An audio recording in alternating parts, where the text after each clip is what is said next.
Sumainyo ang Panginoon. At sumainyo rin.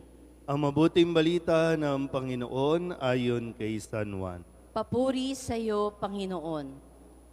Noong panahong iyon, itinanong ni Pilato kay Jesus, "Ikaw ba ang hari ng mga Hudyo?" Sumagot si Jesus, "Iyan ba'y galing sa inyong sariling isipan o may nagsabi sa inyo? Ako ba'y Hudyo?" Tanong ni Pilato. "Ang mga kababayan mo at ang mga punong saserdote ang nagdala sa iyo rito. Ano ba ang ginawa mo?" Sumagot si Jesus, "Ang kaharian ko'y hindi sa sanlibutan ito. Kung sa sanlibutan ito ang aking kaharian, ipinakipaglaban sana ako ng aking mga tauhan at hindi na ipagkanulo sa mga Hudyo. Ngunit hindi sa sanlibutan ito ang aking kaharian. Kung gayon, isa kang hari," sabi ni Pilato. Sumagot si Jesus, "Kayo na ang nagsasabing, ako'y hari. Ito ang dahilan kung bakit ako ipinanganak at naparito sa sanlibutan, upang magsalita tungkol sa katotohanan. Nakikinig sa aking tinig ang sinumang nasa katotohanan." Ang mabuting balita ng Panginoon. Pinupuri ka namin, Panginoong Hesukristo. Isang magandang umaga po sa inyong lahat. Palapakan natin ang Panginoong Hesukristo. Ngayon po ay pinagdiriwang natin ang dakilang kapistahan ng pagkahari ng Panginoong Hesukristo sa sanlibutan o Christ the King. Ito po ay idiniklara ng simbahan ni Pope Pio XI upang muling paalalahanan ang mga tao tungkol sa pagkahari ng Panginoon na siyang ating dapat na sinasamba, pinapupurihan at tinahandugan ang ating pong mga sarili. Ito po ay itinaon kung saan magpasa hanggang ngayon, mayroon pa rin mga kaisipan o mga pag-iisip ng mga tao na sila ay pinuno, sila ang hari, at dahil sila ang hari, hindi na nila kailangan ng Panginoon.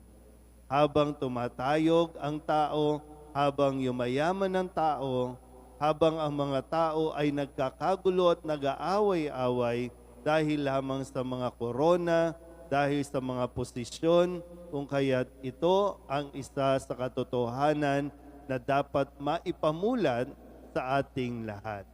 Si Kristo ang nag-iisang hari ng sanlibutan. Lahat tayo, anuman ang ating nagiging katungkulan sa mundong ito, lahat yan ay paglilingkod natin sa ating tunay na hari. Pero yung katotohanan din na kilalanin mo man o hindi ang Panginoong Hesukristo bilang hari, siya pa rin ang tunay na hari. Siya ang iniluklok ng Diyos Ama para siya ay maging hari. Ipinahayag na ito sa atin itong mga nakalipas na araw, nakalipas na linggo bilang paghahanda para sa pagdiriwang na ito. Kaya naririto tayo para sumamba sa atin pong Panginoong Hesukristo bilang hari ng buhay natin. Gaya po ng madalas ko nasasabi, kapag tayo po ay humaharap sa hari, kahit yung mga hari, dito, ngayon meron pa rin namang mga bansa na talagang tinatawag na hari o king and queens. Meron pa mga bansa na sa atin, ang pinakamataas sa atin ay Pangulo. At maganda rin na mapaalalahanan ang lahat ng mga leader ng lipunan na hindi tayo makakapaglingkod ng, ng mabuti, ng maayos, kung hindi natin kikilalanin ang Panginoong Hesukristo bilang Hari. Hindi ko alam po kung talaga bang si Jesus ay tinuturing na hari ng bawat isa sa atin. Kayo po na mga magulang na naririto, pinaiiral ba at umiiral ba ang pagpupuri bilang isang pamilya sa nag-iisang hari? Kasi matindi rin, no? Kung noon, ang parabang tinatapatan natin noon, no, ng simbahan ay yung mga talagang hari, yung mga naghahari-harian. Ngayon, ang kailangan naman nating maimulan ay yung mga kabataan na unti-unti dahil sa social media, dahil sa modern technology, lumalayo sa Diyos at hindi na nakikilala ang ating Panginoon bilang Hari. So tayo po ng mga naririto, ito ay bahagi ng ating responsibilidad na imulat muli ang mga kabataan sa ngayon kung gaano kahalaga na tayo po ay sumasamba sa nag-iisang Hari natin. Ulitin ko po, no? Kilalanin man natin o hindi, katulad sa narinig natin sa Ebanghelyo na ipinahayag ni San Juan.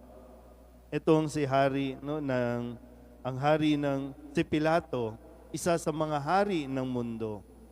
Sa umpisa, hindi niya kilala si Jesus bilang hari, pero dahil sa kanilang paghaharap, nakilala niya, nakausap niya ng harapan ang isang nag-iisang hari ng sanlibutan. Pero yung pagkakaiba lang po, si Pilato, no, ay hari ng mundo o ng isang bansa, samantalang si Jesucristo ay hari doon sa langit. Magkaiba ng itsura kasi kung yung hari natin may koronang tinig, may pasang krus, ipinako sa krus para ialay ang kanyang buhay sa kanya pong mga nasasakupan. Kaya nawa po, habang tayo ay naririto sa mundong ito, eventually, magtatapos din ang buhay natin dito. Nawa, sikapin natin na maipahayag natin at maibigay natin ang ating pong pagsamba sa ating Panginoon upang pagdating ng araw, doon mismo sa kanyang kaharian, doon sa langit, ay makilala din niya tayo at makita din natin siya ng harapan. Amen?